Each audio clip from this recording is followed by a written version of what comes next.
성령 하나님, 이 시간도 우리를 감동하여 주시고 우리에게 필요한 말씀으로 채워주시고 우리를 향한 주님의 음성 듣게 하여 주옵소서.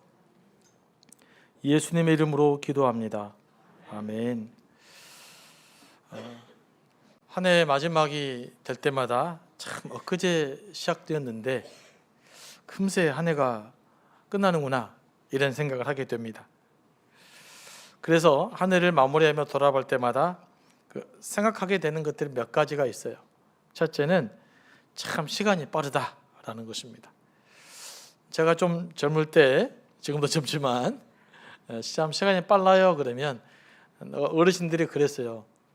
나이가 먹으면 더 빨라요. 40은 시속 40km로 달려가고 50은 50km로 달려가고 60은 60km로 달려간다. 뭐 그런 이야기가 있습니다. 저도 이제 50대 후반이 되다 보니까 시간이 좀 빠르다 이런 생각을 이전보다는 좀 많이 느낀 것 같습니다. 둘째는 올해도 제가 계획하는 대로 모든 것들이 되지 않았다. 계획은 많이 했으나 그 계획대로 된 일은 별로 없었다 이런 생각을 하게 됩니다. 세 번째는 또 그 위기의 순간, 어려운 순간들이 있었다. 삶은 항상 편안한 것만은 아니더라고요. 나름대로 어려움도 있고 위기의 순간들도 있었다. 네 번째는 그래도 하나님이 여기까지 내 삶을 인도해 주셨다. 감사하다. 이런 생각을 하게 됩니다. 여러분도 그럴 거 보니까 그렇죠. 네. 지금까지 하나님이 인도하심과 보호하심이 없었다면 아마 제가 지금 이 자리에 서 있지 못할 것입니다. 여러분도 그러리라고 믿습니다. 하나님의 은혜와 보호하심이 있었기 때문에 지금 이 자리에 오셔서 함께 예배할 수 있고 함께 찬양할 수 있고 함께 교제할 수 있게 되는 줄로 믿습니다. 돌아보니 이것이 가장 큰 은혜예요. 하나님의 은혜의 입장, 기적의 입장에서 보면 우리는 날마다 기적 같은 하나님의 은혜를 경험하면서 여기까지 오게 된 겁니다. 그러면 우리가 우리의 삶을 지금까지 인도하신 하나님, 여기까지 인도하신 하나님은 에베네셀이라고 그러는데 이 에베네셀 하나님을 경험하기 위해서 우리가 어떤 과정을 거쳐야 될까? 이 말씀을 통해서 살펴보려고 합니다. 자, 3절 말씀 다 같이 한번 읽어보겠습니다. 시작. 사무엘이 이스라엘 온 족속에게 말하여 이르되 만일 너희가 전심으로 여호와께 돌아오려거든 이방 신들과 아스다롯을 너희 중에 제거하고 너희 마음을 여호와께로 향하여 그만을 섬기라. 그리하면 너희를 블레셋 사람의 손에서 건져내시리라. 아멘. 먼저 하나님께 돌아오려거든 우상을 버리라고 말씀하고 있죠. 사무엘 이전에 엘리 시대 때 이제 이스라엘 사람들과 블레셋 사람들 사이에 전쟁이 일어났어요. 전쟁이 일어났는데 싸우다가 이스라엘 백성이 크게 패하게 됩니다. 두 번째 이제 전투가 일어나게 됐어요. 야, 지난번에 졌다. 왜 졌을까? 우리가 하나님의 임재가 없었기 때문에 진 모양이다. 라고 해서 성막이 있어야 돼. 그 여호와 언약궤를 가지고 나갔어요. 그러면 하나님이 언약궤가 있으니까 하나님이 지키시고 보호하실 거라고 생각했던 것입니다. 그래서 전쟁을 했는데 어떻게 됐어요? 더 크게 졌어요. 그리고 그 여호와의 언약궤를 빼앗기고 말았어요. 우리가 이런 일들 잘 기억해야 됩니다. 하나님을 믿되 이렇게 미신적으로 믿으면 그것도 우상이 되는 거예요. 뭐 하나님이 부적입니까? 그걸 갖고 다니게? 하나님 꼭 움직여야만 되는 겁니까? 그게 있어도 되는 거거든요.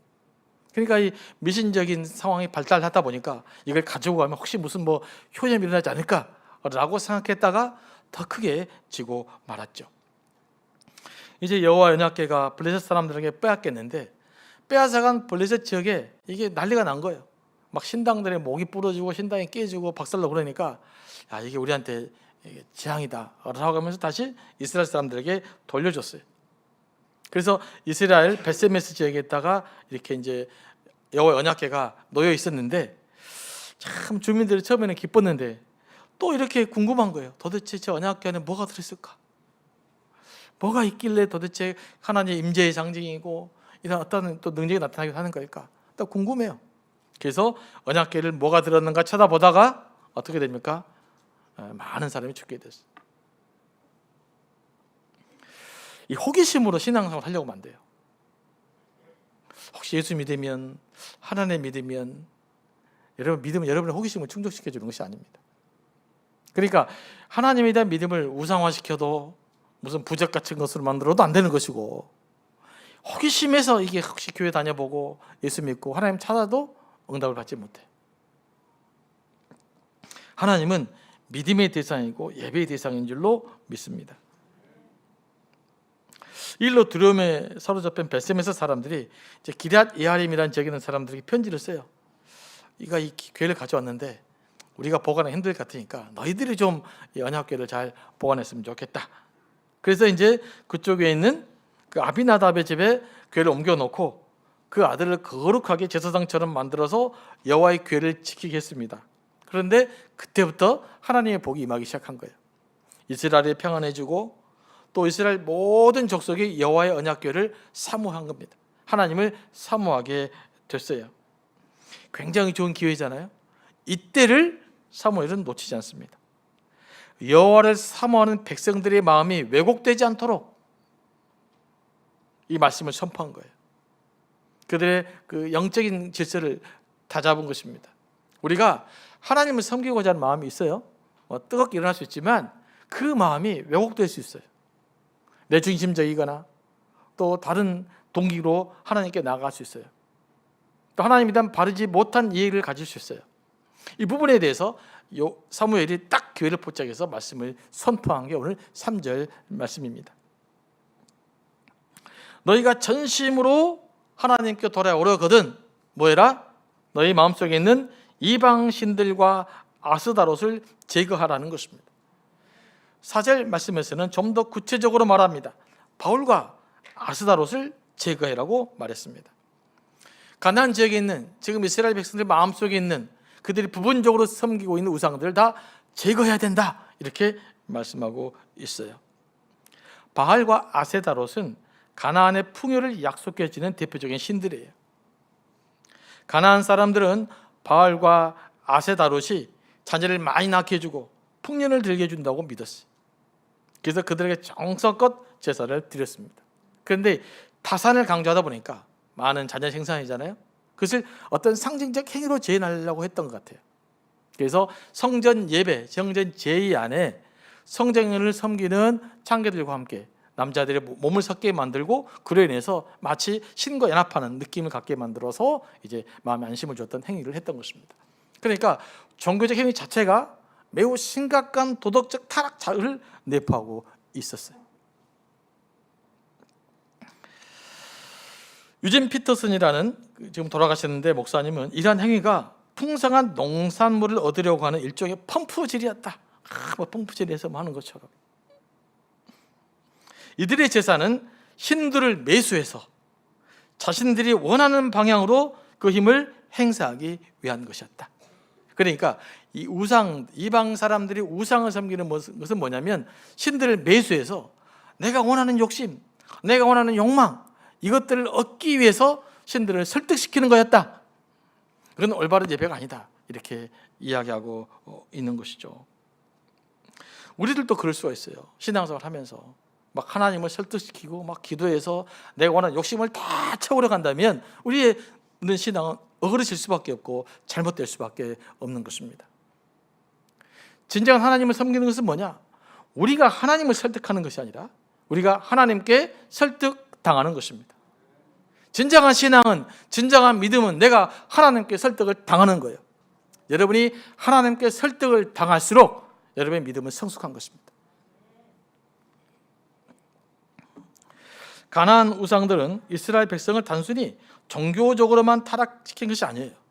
문화적으로, 도덕적으로 그들을 부패하게 만듭니다. 홈리와 비느하스가 회막에서 수종을 드는 여인들과 동침한 사건이 벌어졌어요. 왜 이런 일이 있었을까요? 아니 가나안에 갔더니 섬기는 제사장들이 그런 행동을 하니까 나도 괜찮나 보다라고 하다가 하나님께 꾸지람을 들은 것입니다. 그렇게 이 도덕적 부패, 영적인 부패는 우리 삶 가운데 영향을 미치게 되어 있어요. 여러분들이 어떤 종교를 믿느냐, 어떤 신을 갖고 있느냐, 그게 여러분의 도덕적 삶을 좌우하는 거예요. 우리가 이것을 분명하게 알아야 되는 것입니다. 영적으로 타락한 영적인 문화를 가지면 그 민족은 반드시 부패하게 돼 있어요. 교회가 영적인 건강성을 지켜내지 못하면, 교회가 타락하면 이 지역은 반드시 타락하게 돼 있는 것입니다. 그래서 이 민족을 바로 세우기 위해서 이 지역을 순전하게 하려면 먼저 우리가 하나님 앞에서 거룩성을 회복해야 될 줄로 믿습니다. 우리가 도덕적으로 성숙하는 것도요, 도덕적 이론을 많이 알아서 성숙해 줄 수 없어요. 여러분들이 뭐 노자를 읽고 뭐 공자를 읽고 별리하게 다 읽어도 그거 여러분 살지 못해요. 그러니까 안 된다고. 그냥 지식으로는 있을지 모르지만 실질적으로 삶이 성숙하려면 하나님을 예배하고 하나님의 감동을 받고 그 말씀에 따라 살 때 비로소 우리가 삶이 성숙해 가는 거예요. 그래서 순천되게 하려면 우리가 이 말씀에 따라 말씀을 지키는 삶을 살아낼 때 비로소 가능한 거란 말이에요. 이 신앙이 우리 안에 회복돼야 될 줄로 믿습니다. 이스라엘 백성에게 하나님을 사모하는 마음이 회복되고 있는 동안에 하나님께서 그 놓치지 않고 지금 영적 갱신 운동을 일으킨 거거든요. 이스라엘 백성들이 하나님을 향한 사모함이 점점 커져가긴 했으나 아직 이스라엘 백성들한테 뭐가 있어요? 우상을 섬기는 마음이 있었기 때문이에요. 그러니까 우상을 완전히 제거하지 못하고 혼합주의 신앙을 유지하고 있었던 거예요. 이게 뭐냐? 하나님도 믿고 왠지 하나님이 혹시라도 어떤 부분을 놓치면 바알과 아세라가 그걸 좀 대신해 줬으면 좋겠다, 이런 거예요. 그러니까 하나님을 온전히 믿지 못하기 때문에 우상을 섬기게 되는 것입니다. 이것이 혼합주의 신앙이에요. 하나님만으로 충분하지 않고 왠지 하나님이 나를 빠뜨리면 다른 대안을 만들어 갖고 이걸 보충해야 되겠다, 이런 게 우상 숭배라는 말이에요. 오늘 우리에게도 이런 것이 많이 있어요.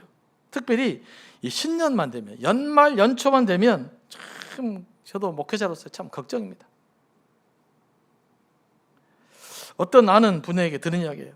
연말 연시가 되면 교회 권사님들이 그렇게 많이 찾아오신다네, 점치려고. 하나님만 믿기는 부족하니까 더 뭔가 용한 능력을 얻기를 원해서 그런지, 이게 지금 잘못된 신앙이에요, 여러분. 뭐 토정 비결하고 점치고 손금 보고, 요즘에는 뭐 세향전까지 들어왔어요. 뭐 타로, 그런 거 아예 안 하시는 거죠. 할 필요가 뭐 있어요? 하나님이 충분하잖아요. 믿으십니까? 하나님께서 지키고 인도에 가실 것이잖아요. 하나님만으로도 되잖아요. 근데 왜 자꾸 영적인 정체성을 못 지키고 저기 갔다 여기 갔다가 한지 모르겠어요. 여러분들 없을 줄로 믿고 이야기합니다. 네, 이것부터 정리하셔야 돼요. 연초만 되면 해간 이 손금 보러 가지 마시고 타로도 하지 마시고 점도 치지 마시고, 모자가 부족해서 그러는 거예요. 이스라엘 백성이 이런 마음이 있었던 거예요. 그래서 이스라엘 백성이 하나님을 향한 마음이 있긴 있었으나 이참에 완전히 마음을 정리해라, 우상을 완전히 버려라, 오직 하나님만 섬겨라, 이렇게 말씀하고 있는 것입니다. 그럼 우상이 뭡니까? 우상이 하나님 외에 다른 신을 섬기는 것을 의미합니다. 물론 이게 문자적으로는 그래요. 그러나 좀 더 깊은 의미를 살펴보면 내게 풍요를 가져다 줄 수 있는, 내게 이익을 줄 수 있는 대상에게 어떤 신적인 가치를 부여하는 거예요. 그러니까 내게 이익이 되고 내게 도움을 줄 수 있는 사람들에게 하나님보다 우선순위를 두는 것, 이것이 곧 우상이라고 볼 수가 있습니다. 요즘으로 따지면 돈, 권력, 스펙, 성공, 이런 것들이 우상이에요. 우리가 신앙생활을 하면서도 여전히 하나님보다는 돈이 더 중요하고, 여전히 하나님보다는 권력이 더 중요하고, 여전히 하나님보다는 세상적인 스펙과 성공이 더 중요하다면 우리는 우상을 숭배하고 있는 것입니다. 야고보 사도에 따르면 탐욕도 우상 숭배예요. 내 삶을 보장받기 위해서 하나님 외에 다른 무엇인가를 의지하며 섬기며 살아가는 것, 그 무엇인가에 집착하며 살아가는 것, 이것들이 곧 현대적 우상이라고 볼 수가 있습니다. 그래서 우리가 회개할 때는 단순히 하나님을 떠나 산 것만 회개할 것이 아닙니다. 탐욕과 이기적인 자기 중심성을 회개해야 돼요. 그리고 하나님보다 눈에 보이는 이익을 우선시했던 것들을 회개해야 됩니다. 이것이 현대적 의미에서 바알과 아스타롯이기 때문에 그렇습니다. 그럼 우리는 자기 중심성을 어떻게 확인할 수 있을까요? 내 마음대로 안 될 때 화가 난 사람, 저도 그런 경우가 많아요. 그리고 자기 중심성이에요. 모든 사람이 여러분의 뜻대로 될 필요가 없잖아요. 그러지 않아요? 믿으십니까? 내 아내가, 내 남편이, 내 자녀가, 내 부모가, 내 성도들이 내 뜻대로 안 된다고 막 화를 낸다, 막 분노가 막 나타난다, 이건 나를 섬기는 거라. 그래서 여러분 자녀와 여러분 아내와 남편들이 여러분 뜻대로 되지 않는 것, 이게 참으로 자연스럽다, 이게 인간적인 거다, 이게 우리가 살아가는 삶의 방식이다 라고 받아들여야 되는 거예요. 그래야만 여러분이 자기 중심성을 극복할 수 있어요. 두 번째, 사무엘이 이야기하는 것이 뭡니까? 마음을 하나님께로 향하여 하나님만을 섬기라는 것입니다. 회개는 죄로부터 돌아서는 것인데 우리 마음이 하나님께로 향하는 게 회개예요. 죄를 깨닫고 잘못이다, 그건 안 돼요. 죄가 있으면 이건 아니다 라고 생각하고 그 마음을 하나님께로 향해서 적극적으로 하나님을 추구하며 살아가는 것, 이게 회개의 삶인 거예요. 마음이 온전히 하나님을 향해 있으면 다른 것들이 안 들어옵니다. 그래서 우리 마음을 하나님께 향하면 향할수록 거룩하고 순수하게 하나님께 나아갈 수 있어요. 마음이 온전히 하나님께 향하려면 뭐가 있어야 됩니까? 성령으로 충만하셔야 돼요. 그래서 여러분들이 날마다 성령 충만을 위해서 간구하고 기도할 수 있게 되기를 원합니다. 우리가 이 성령 충만에 대해서 핵심적으로 알아야 돼요. 성령 충만이 가장 중요한 게 뭐예요? 말씀에 깨닫고 말씀에 감동받고 하나님 뜻이 내 뜻이 되고 내 뜻이 하나님의 뜻이 되고 하나님과 깊은 친교를 맺어가는 것, 이게 성령 충만의 핵심이에요. 우리 마음이 하나님께 온전히 드려지는 것이 성령 충만의 본질이라고 보시면 됩니다. 다른 것들은 부수적이에요. 그런데 한국 교회가 이제 이런 부분들이 조금 집중력이 약화되다 보니까 자꾸 성령 그러면 방언을 한다든지, 누구를 치유한다든지, 입신을 한다든지, 예언을 한다든지, 이런 것이 자꾸 성령 충만의 본질적인 것처럼 느껴지는데 이건 부수적인 거예요. 하나님의 은혜에 따라서 어떤 사람은 방언을 주시기도 하고 또 치유의 능력도 있기도 하고 예언도 할 수 있어요. 저도 그런 게 있으면 좋겠어요. 하지만 본질적인 것이 뭐냐? 이건 부수적인 거란 말이에요. 하나님과 나와 관계를 어떻게 맺어가는가, 이게 있단 말이에요. 나와 하나님이 깊이 있게 하나가 되는 것처럼 하나님의 뜻이 나의 뜻, 나의 뜻이 하나님의 뜻, 우리의 마음이 온전히 하나님께 드려지는 것, 이걸 성령 충만을 통해서 이루어지는 것이에요. 그래서 우리가 성령을 사모하며 충만해야 될 줄로 믿습니다. 그래서 하나님을 섬기는 기본이 뭐예요? 바로 예배인 거예요. 우리가 예배할 대상은 오직 하나님밖에 없습니다. 우리가 의지할 대상도 믿고 따를 분도 오직 하나님밖에 없는 것입니다. 하나님을 예배한다는 것은 뭘 의미합니까? 우리 삶의 최고의 우선순위가 하나님이 되는 것을 의미해요. 그러니까 이 시간에 여러분들은 하나님 여러분 삶의 최고의 우선순위가 되어야 돼요. 그래야 예배가 제대로 드려진 거예요. 여전히 예배하면서 다른 것들이 더 중요하다면 우리는 지금 예배에 실패하고 있는 것입니다. 적어도 이 시간만큼은 하나님 내 삶의 최종적 목적, 예배의 최종적 대상, 내 삶의 최고의 우선순위, 이것이 하나님께 드려져야 될 줄로 믿습니다. 그리고 또 하나님을 섬긴다는 것은 뭘 의미하냐면요, 하나님만 섬기라는 것은 어떤 것도 절대화시키지 않는다는 걸 의미해요. 뭐라고요? 어떤 것도 절대화시키지 않는다. 절대적인 것은 하나님밖에 없어요. 절대적인 것은 말씀밖에 없어요. 다 다른 건 상대적인 거예요. 돈도 절대적으로 생각하면 안 돼요. 특별히 자아실현, 현대시대에 들어오면서 우리 여성들이 자아실현이라는 용어에 너무 사랑하셔가지고 자아실을 위해서라면 가족도 내팽개치고 자녀도 어디 가도 상관없고 내 자아만 성취하면 된다. 여러분, 이거 자기 우상입니다. 이게 자기 중심적인 거예요. 그래서 이 자아실현이라는 우상에도 빠지면 안 돼요. 또 하나 뭡니까? 이데올로기. 제가 요즘 우리 교회 자주 이야기합니다만은, 목사님 바른 걸 지지해야 되지 않습니까? 지지하십시오. 하지만 이데올로기를 절대화시키면 안 돼요. 예수님보다 중요하면 안 돼요. 그런 제가 교회 안에서는 그런 일 하지 말라 그러는 거예요. 그 투표장에 사시면 돼. 무슨 말씀인지 이해하시겠습니까? 근데 많은 분들이 이런데 막 절대적인 가치를 두고 절대적인 의미를 부여하고 교회 안에서 예수님보다 막 그게 더 중요하고 그래 버리면 안 된다는 것이죠. 어떤 것도 하나님 외에는 절대화시키면 안 된다. 뭐 또 집착하면 안 된다.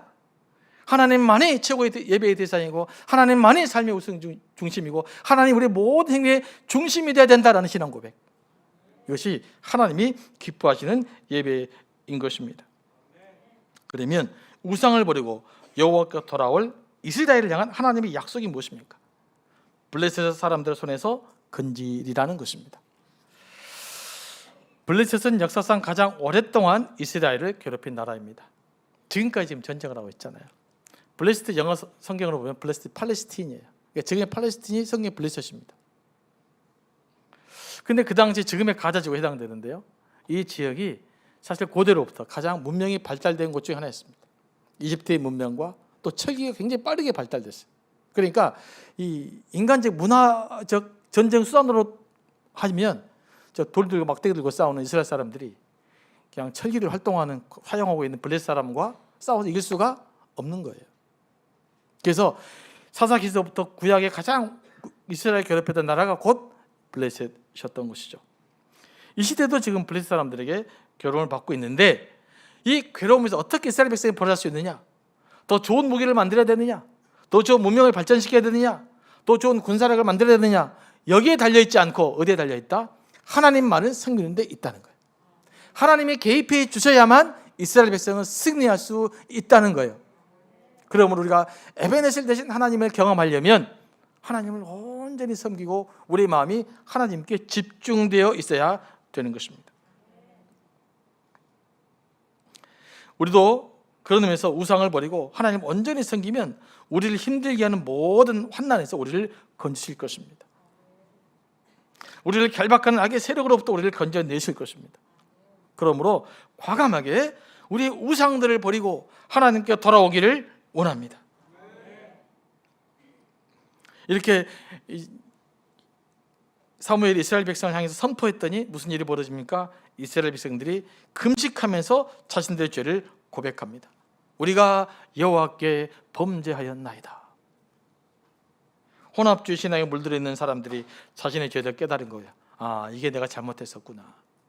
하나님께 돌아와야 되겠다라고 이제 막 회개 운동이 일어나고 기도하고 있습니다.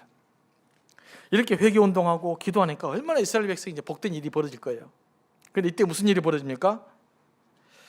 영적인 기회가 위기가 된 거예요. 하나님께 회개하기 위해 이스라엘 백성들이 미스바에 다 모였는데 블레셋 사람들은 이때야 저의 찬스라고 본 거예요. 이때 미스바를 쳐버리면 이스라엘 백성을 완전하게 무너뜨릴 수 있다고 본 겁니다. 그래서 오히려 전쟁이 일어나 버린 거예요. 저는 이 말씀을 묵상하면서 참 우리 삶과 같다라는 생각을 해봐요. 우리도요 영적으로 회복되어 갈 때 어려움이 생길 수 있어요. 그러지 않습니까? 은혜 받고 뭔가 하나님 결단하고 막 복음의 감동이 있어서 밖에 나가면 모든 일이 쫙 풀리면 좋을 텐데 어쩔 때는요 은혜 받고 집에 가는데 애가심이야. 그냥 문제가 터져 있고 갑자기 막 가스도 안 켜놓고 오고 막 안 끄고 오고 막 여러 가지 일들이 막 생긴단 말이에요. 여러분 우리가 하나님께 은혜 받고 영적으로 회복되어져 과정 속에서도요 우리 주변에 여러 가지 어려움이 발생할 수가 있는 거예요. 아무리 여러분 막 기도 감동을 받고 막 붕붕 떠 같은 그냥 할렐루야 막 찬양하며 나가도 밖에 현실은 여러분의 삶은 그렇게 만만하게 쫙 펴지지 않아요. 그런데 해결하는 방식이 달라집니다. 자, 오늘 미스바에 있는 이스라엘 백성들이 이것을 보여주고 있어요. 그들은 어떻게 처리합니까? 어떻게 군사적인 작전을 잘해볼까? 어떻게 다른 방법을 동원해볼까? 이렇게 고민한 이스라엘 백성들이 블레셋 사람들이 침공했다는 소식을 들을 때 이제 뭐라고 이야기합니까? 8절 말씀에 기록되어져 있죠. 다 같이 한번 읽어볼까요? 네, 시작. 이스라엘 자손이 사무엘에게 이르되 당신은 우리를 위하여 우리 하나님 여호와께 쉬지 말고 부르짖어 우리를 블레셋 사람들의 손에서 구원하시게 하소서 하니. 동일하게 위기가 닥쳤어요. 동일하게 문제가 생겼어요. 하나님께 기도하지 않을 때는 인간적인 방법을 해결하려고 그래요.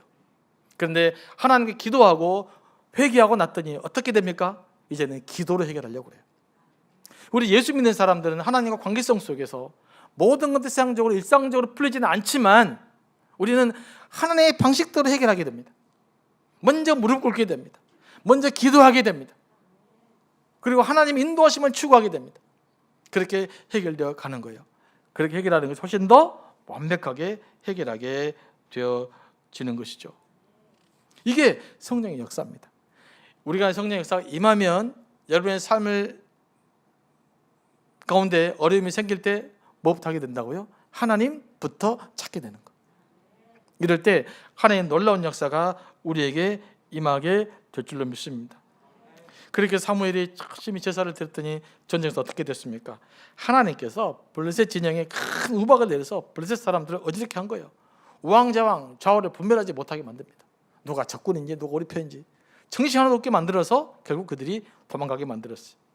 그리고 그들을 추격하면서 이스라엘은 모처럼 완벽한 승리를 거둡니다. 이 이야기가 우리에게 전해주는 것이 뭡니까? 지금 이스라엘 전쟁은요, 자신들이 총칼로 싸워서 이긴 것이 아니에요.